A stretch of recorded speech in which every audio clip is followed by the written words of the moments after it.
शुरू करते हैं। हाँ, देखिए सुने अब आप मेरी बात को। पहली चीज तो आप एक वरिष्ठ पत्रकार हैं, बड़े पुराने समय से आप आ रहे हैं, तो मेरे ख्याल से मार्क्सवाद का ज्ञान आपको भी होगा और यहाँ पैनलिस्ट को भी होगा। नहीं हम किसी धर्म विशेष में विश्वास नहीं करते, ना उसको प्रमोट करना चाहते हैं, चाहे हिंदुइज्म हो या इस्लाम। इसलिए इसको तुष्टीकरण की तो राजनीति की आप बात करें मत। दूसरी बात है, ये जो कदम उठाया गया था, this was an economic necessity at that time, क्योंकि इकोनॉमी पूरे देश की, ना सिर्फ केरला की, ध्वस्त हो चुकी है 1.5 से 2 साल में। बहुत से लोग कंप्लेन कर रहे थे, सरकारें सभी परेशान हैं। उस वक्त लखनऊ भी खुला हुआ था, उस वक्त पटना भी खुला हुआ था मार्केट। हम लोगों ने 3 दिन के लिए कोशिश करी थी कि कंट्रोल्ड वे में अगर मार्केट खोलें, कुछ इकोनॉमिक एक्टिविटी हो, जिससे गुजरात से भी सामान वहां पे आता है, अन्य राज्यों से भी आता है। सिर्फ ये एक कोशिश थी, उसमें तुष्टीकरण और धर्म को ना डालें आप। अगर बकरीद के बजाय रक्षाबंधन होता तब भी यही स्टैंड होता, रक्षाबंधन के बजाय दिवाली होती तब भी यही स्टैंड होता। स्टैंड पूछ लेता हूं मैं आपका stand. Religion is not an issue. Sawan का पहला सोमवार था, भगवान शंकर की आराधना करी जाती है, कितनी छूट मिली थी उस दिन? आपका तुष्टीकरण का तो मामला है नहीं जी। अब आप तुष्टीकरण से आपका कोई लेना देना नहीं है। मैं जानना चाह रहा हूं नहीं, आपका स्टैंड क्या था? नहीं है। सावन का पहला सोमवार गया, स्टैंड क्या था आपको? कांवड़ कोई आपने घोषणा करी तो मुझे बताइए। मैं आपको बता देता हूं। हाँ बताइए सर, आप सुन लीजिए 1 मिनट। आप पहली चीज, सावन के सोमवार का किसी इकोनॉमिक एक्टिविटी से लेना देना नहीं है कि जिससे कि मार्केट्स रन करेंगे। दूसरी बात, अच्छा ईद का लेना देना है, सावन के सोमवार का लेना देना नहीं है। इस निष्कर्ष पर आप जनाब कैसे पहुंचे, ये भी समझाइए जरा। अब मैं बोल लूं सर, आप मुझे 30 सेकंड तो आपको बोलने ही दे रहा हूं सर। देखिए, हम हिंदू 85% हैं। हाँ, हम हिंदू 85% हैं संख्या में। मुसलमान एक बहुत छोटी आबादी है। मैं तो हिंदू मुसलमान की बात ही नहीं कर रहा हैं, तो वो बड़े लेवल पे बनाते हैं।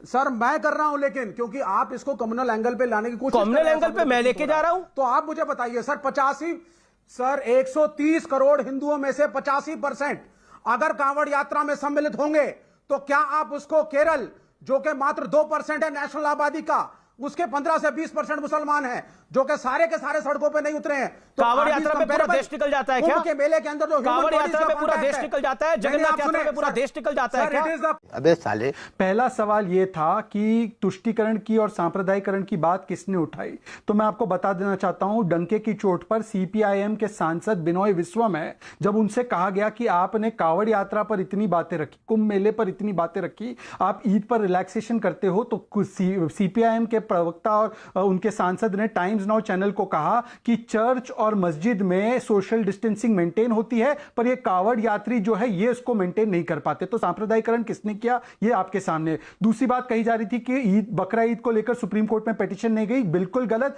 ये पिटीशन है, इसको रिपोर्ट किया है सभी चैनल्स ने। बकरा ईद पर उसी सुप्रीम कोर्ट की बेंच ने संज्ञान लेते हुए कहा कि जो कांवड़ यात्रा पर हमने कहा वो यहां पर भी लागू होता है, और अगर यह लागू नहीं होता है और अगर ये बकरा ईद के बाद केसेस बढ़ते हैं तो आप हमारे पास फिर से आइए। और जो याचिका करता है, आज वो फिर से सुप्रीम कोर्ट गया है उसी याचिका को लेकर, क्योंकि आज एक नहीं 2 दिन कंटिन्यूसली 20,000 से ज्यादा केसेस आए हैं। केरला की आबादी केवल 2.5% है देश की आबादी से, पर वो केसेस 50% से ज्यादा कंट्रीब्यूट कर रहा है। और छोड़ दीजिए केवल बकरा ईद की बात, इन लोगों ने बकरा ईद तो छोड़िए, इन्होंने किसान आंदोलन की वजह से सेकेंड वेव शुरू हुआ, उसके बारे में कब कुछ बोला? इन्होंने जो कुंभ मेले पे जितना बिलबिलाकर बोला, क्या उन्होंने ऐसा ही स्टैंड क्या केरला के ऊपर या किसान आंदोलन के ऊपर लिया? कभी भी नहीं लिया, क्योंकि इनका जो टूल किट है वो बड़ा स्पष्ट है, कोविड बहाना है, हिंदुओं पर निशाना है। और इसीलिए आज मुझे एक बात बताइए अमीश जी, आज सीएफआर जो है केरल में वो 5 गुना ज्यादा बढ़ चुका है, केस फेटालिटी रेट। मतलब कि अगर आपको केरला में कोविड होता है तो आपकी मरने की जो शक्यता है वो कहीं ज्यादा है आज केरला में। मैं आपसे एक और सवाल पूछना चाहता हूं अमीश जी, इसको पूरे मामले को सांप्रदायिकरण करने का काम तो आज लेफ्ट की पार्टियों ने किया, वरना मैं इनको चुनौती देता हूं कि आज भी किसान आंदोलन चल रहा है, वहां पर भी सोशल डिस्टेंसिंग नहीं हो रहा है। संबित पात्रा ने आज रघु शर्मा जो हेल्थ मिनिस्टर है राजस्थान की, उनकी भी वीडियो बताई कि किस तरीके से पूरा ऑडिटोरियम खचाखच भरा था राजस्थान में। क्या उसको कंडेम करने की क्षमता है? अगर ये लोग केवल कोविड के लिए चिंतित है तो मैं इनको चुनौती देता हूं कि जिस तरीके से कुंभ मेले को कोविड मेला कहा गया, कांवड़ यात्रा को कोविड यात्रा कहा गया, ये कहे कि कोविड मुबारक हुआ, ईद में कोविड मुबारक हुआ, क्योंकि मल्लापुरम में को ईद के बाद 4000 केस रिपोर्ट हुए हैं। क्या इनके अंदर हिम्मत है? क्या